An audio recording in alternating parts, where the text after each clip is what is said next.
మంచిర్యాల జిల్లా చెన్నూరులో మున్సిపల్ ఉద్యోగులు అత్యుత్సాహం ప్రదర్శించారు. ఇంటి ట్యాక్స్ వసూలు చేసేందుకు మహిళా ఉద్యోగులతో సహా వచ్చి ఇంటి ముందు బైఠాయించి బెదిరించినట్లు బాధితులు ఆరోపిస్తున్నారు.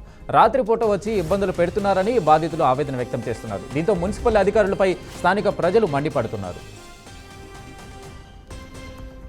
అనకాపల్లి విజయరామరాజుపేట వద్ద లారీ ఢీకొని దెబ్బతిన్న రైల్వే ట్రాక్ పనులను టీడీపీ కార్యనిర్వహణ కార్యదర్శి దాడి రత్నాకర్ పరిశీలించారు. క్వారీ లారీ రైల్వే వంతెనను ఢీకొట్టడం వలన దెబ్బతిన్న రైల్వే ట్రాక్ను అధికారులు పరిశీలించి శరవేగంగా మరమ్మతు పనులను చేపట్టారు. రైల్వే వంతెన నిర్మాణం చేపట్టినప్పటికీ కొన్ని కారణాల రీత్యా అది మధ్యలోనే ఆగిపోవడం వలన ఇటువంటి ప్రమాదాలు జరుగుతున్నాయన్నారు. వంతెనను వెంటనే పూర్తి చేయాలని అధికారులకు రత్నాకర్ సూచించారు.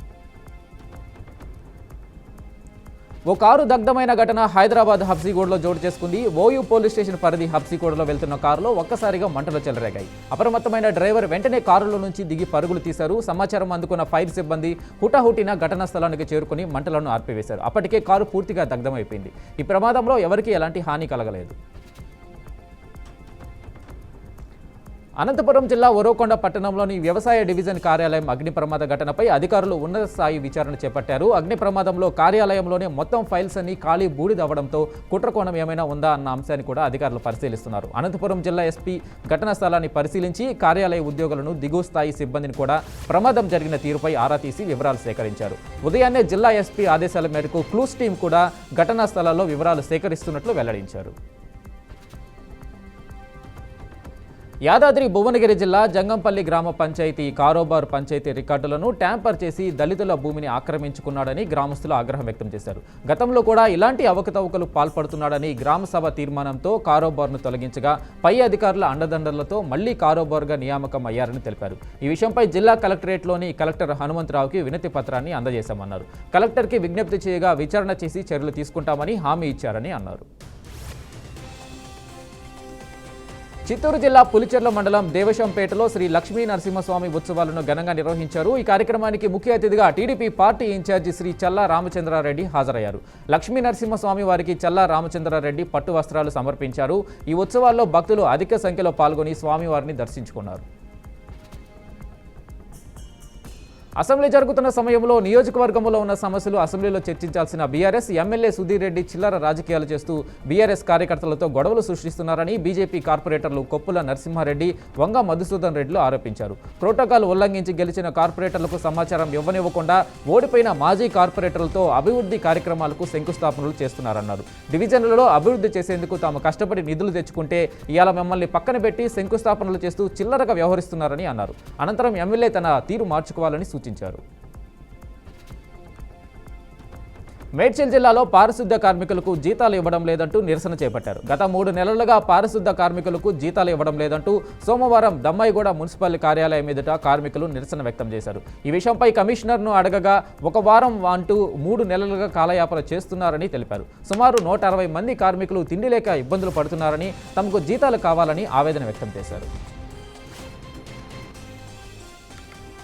కర్నూలు జిల్లా ఆదోనిలో నేడు నాడు కార్యక్రమంలో భాగంగా నిర్మించిన పాండవగల్ స్కూల్ బిల్డింగ్ నిర్మాణాన్ని పూర్తి చేయాలని సిపిఎం నాయకులు డిమాండ్ చేశారు. 2023లో ప్రారంభించిన స్కూల్ బిల్డింగ్ మధ్యలో ఆగిపోయి మొండిగోడలు దర్శనమిస్తున్నాయని సిపిఎం పార్టీ మండల కార్యదర్శి కె లింగన్న తెలిపారు. లక్షల రూపాయలతో భవన నిర్మాణాన్ని ప్రారంభించి మధ్యలో వదిలేయడం వల్ల ప్రజాధనం వృధా అవుతుందని విమర్శించారు. వెంటనే దానికి కావాల్సిన నిధులు మంజూరు చేసి నిర్మాణాన్ని పూర్తి చేయాలని డిమాండ్ చేశారు. కీసర మండలంలోని బోగారంలోని సుమిట్ స్కూల్ యాజమాన్యం వారి స్టాఫ్ విద్యార్థుల పట్ల కర్కశంగా వ్యవహరించిన తీరు బాధాకరం. స్కూల్ ఫీజు బకాయిలు చెల్లించినందుకు గాను విద్యార్థులను క్యాంపస్లోనికి రానివ్వకుండా బౌన్సర్లతో బయటకు పంపించారని పేరెంట్స్ ఆవేదన వ్యక్తం చేశారు.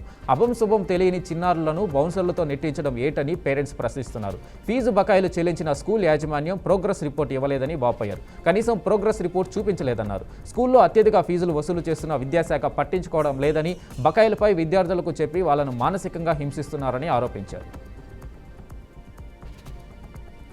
అవినీతి ఆరోపణలు విచారణలపై అనంతపురం నగరపాలక సంస్థ కౌన్సిల్ సమావేశం దద్దరిల్లింది. వైసీపీలో కార్పొరేటర్లు 2 వర్గాలుగా చీలిపోయి ఒక వర్గం మేయర్ వసీంని టార్గెట్ చేయగా మరో వర్గం మేయర్తో కలిసి ఎమ్మెల్యే దగ్గుబాటిని టార్గెట్ చేశారు. ముఖ్యంగా నగరపాలక సంస్థ పరిధిలోని డంపింగ్ యార్డ్లో చెత్త తరలింపు అంశం, కుక్కలకు ఆపరేషన్ల వంటి వాటి మీద అవినీతి జరిగిందంటూ గత కొన్ని రోజులుగా అర్బన్ ఎమ్మెల్యే దగ్గుబాటి ఆరోపిస్తున్నారు. కౌన్సిల్లో కూడా ఇదే అంశంపై చర్చకు రావడంతో మేయర్ వసీం ఘాటుగా స్పందించారు. వనపర్తి మండలం పెద్దగూడెం తాండాలోని ఎండిన వరి పంటలను మాజీ వ్యవసాయ శాఖ మంత్రి సింగిరెడ్డి నిరంజన్ రెడ్డి పరిశీలించారు. వ్యవసాయానికి నీళ్లు, విద్యుత్ సరిగా లేక పంటలు ఎండిపోతున్నాయని రైతులు తమ బాధలను నిరంజన్ రెడ్డితో చెప్పుకొని వాపోయారు. వ్యవసాయానికి నీళ్లు, విద్యుత్ సరిగా లేక రాష్ట్ర వ్యాప్తంగా 448 మంది రైతులు బలవన్మరణానికి పాల్పడ్డారని నిరంజన్ రెడ్డి తెలిపారు. ప్రభుత్వం మాత్రం రైతులకు విద్యుత్ పుష్కలంగా ఇస్తున్నామని గొప్పలు చెప్పుకుంటున్నారని మండిపడ్డారు. 9 నెలల పాటు అంతరిక్ష కేంద్రంలో చిక్కుకుపోయిన భారత సంతతికి చెందిన సునీత విలియమ్స్, బుచ్ విల్మోర్తో పాటు మరో 2 వ్యోమగాములు భూమికి చేరబోతున్నారు. ఈ క్రమంలో ISS నుంచి వీరి తిరుగు ప్రయాణం మొదలైంది. వ్యోమగాములను భూమి మీదకు తీసుకొచ్చేందుకు అంతరిక్ష కేంద్రానికి ISS వెళ్లిన స్పేస్ ఎక్స్ క్రూ డ్రాగన్లోకి వ్యోమగాములు చేరుకున్నారు. అనంతరం ఈ వ్యోమనౌక అంతరిక్ష కేంద్రం నుంచి విడిపోయి భూమికి తిరిగి బయలుదేరింది. ఇక స్పేస్ ఎక్స్ క్రూ డ్రాగన్ ISSను వీడే అన్డాకింగ్ దృశ్యాలను అమెరికా అంతరిక్ష కేంద్రం నాసా ప్రత్యక్ష ప్రసారం చేస్తుంది. కర్నూలు జిల్లా మంత్రాలయం మండలం కల్లుదేవకుంటలో నెల రోజులుగా తాగునీరు లేక మహిళలు రోడ్డుపై కాలి బిందెలతో బైఠాయించి ధర్నాకు దిగారు. తాగునీటి కోసం జాతీయ రహదారి దిగ్బంధం చేశారు. ఎన్నిసార్లు అధికారులకు ఫిర్యాదు చేసినా పట్టించుకోవడం లేదని గ్రామస్తులు తెలిపారు. కిలోమీటర్ వరకు వాహనాలు నిలిచినా ట్రాఫిక్ జామ్ అయింది.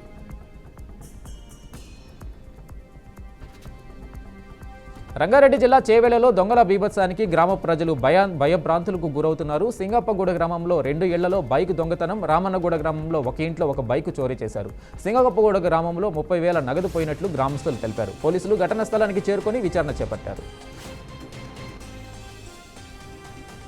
కాకినాడ జిల్లా జగ్గంపేటలో ఈ నెల 21, 22, 23 తేదీల్లో జరిగే అఖిల భారత రైతు కూలీ సంఘం 3వ జాతీయ మహాసభలను జయప్రదం చేయాలని సంఘం అధ్యక్షులు వి చిట్టిబాబు పిలుపునిచ్చారు. ఈ నేపథ్యంలో జగ్గంపేటలోని స్టాలిన్ భవనంలో మహాసభ పోస్టర్ను ఆవిష్కరించారు. ఈ సభలో రైతుల సమస్యలు, నిరుద్యోగ సమస్యలు చర్చించనున్నట్లు తెలియజేశారు. మహబూబాబాద్ జిల్లా కేంద్రంలోని తహసీల్దార్ కార్యాలయం ఎదుట అంగన్వాడీ వేతనాలు చెల్లించాలంటూ అంగన్వాడీ టీచర్స్ హెల్పర్స్ ధర్నా చేపట్టారు. మినీ అంగన్వాడీ టీచర్లకు 10 నెలలుగా వేతనాల చెల్లింపులో రాష్ట్ర ప్రభుత్వం తీవ్ర జాప్యం చేస్తుందని అంగన్వాడీ యూనియన్ కార్యదర్శి హిమబిందు అన్నారు. 18,000 రూపాయల వేతనం చెల్లిస్తామని ఇచ్చిన హామీని అమలు చేయాలని కోరారు. మహబూబాబాద్ జిల్లా కేంద్రంలో ప్రభుత్వం పెండింగ్ బిల్లులను చెల్లించాలంటూ చిన్న కాంట్రాక్టర్లు ఆందోళన చేపట్టారు. మున్సిపల్లో చేపట్టిన పలు అభివృద్ధి పనులకు 50 కోట్ల రూపాయల బకాయిలను తక్షణమే చెల్లించాలని ప్రభుత్వాన్ని డిమాండ్ చేశారు. ప్రభుత్వం బడా కాంట్రాక్టర్లకు 100 కోట్ల రూపాయలు చెల్లించి చిన్న కాంట్రాక్టర్లు చేపట్టిన పనులకు 5 లక్షల లోపు బకాయిలు బిల్లులు చెల్లించకుండా ప్రభుత్వం చిన్నచూపు చూస్తుందని ఆవేదన వ్యక్తం చేశారు. సిద్దిపేట పట్టణంలోని ముస్తాబాద్ చౌరస్తాలో కాంగ్రెస్ పార్టీ నాయకులు సీఎం రేవంత్ రెడ్డి, మంత్రులు పొన్నం ప్రభాకర్, కొండా సురేఖ చిత్రపటాలకు పాలాభిషేకం చేశారు. ఈ నేపథ్యంలో అసెంబ్లీలో బీసీ రిజర్వేషన్ బిల్లు 42% ఆమోదం పొందడం పట్ల కాంగ్రెస్ పార్టీ నాయకులు హర్షం వ్యక్తం చేశారు. యాదగిరిగుట్టలోని శ్రీ లక్ష్మీ నరసింహస్వామి వారికి అష్టోత్తర శతఘాటాభిషేకం నిర్వహించారు. కళాశాలలను ప్రత్యేకంగా ఏర్పాటు చేసి కళాశాలలోని జలాలతో ఆలయ అర్చకులు ప్రత్యేక పూజలు చేశారు. అలాగే ఆలయ ఈవో భాస్కర్ రావు కుంటద్వారం వద్ద పూజలు నిర్వహించి భక్తులతో పాటు గిరి ప్రదక్షిణలో పాల్గొన్నారు. ఈ పూజల్లో భక్తులు అధిక సంఖ్యలో పాల్గొన్నట్లు ఆలయ అర్చకులు తెలియజేశారు.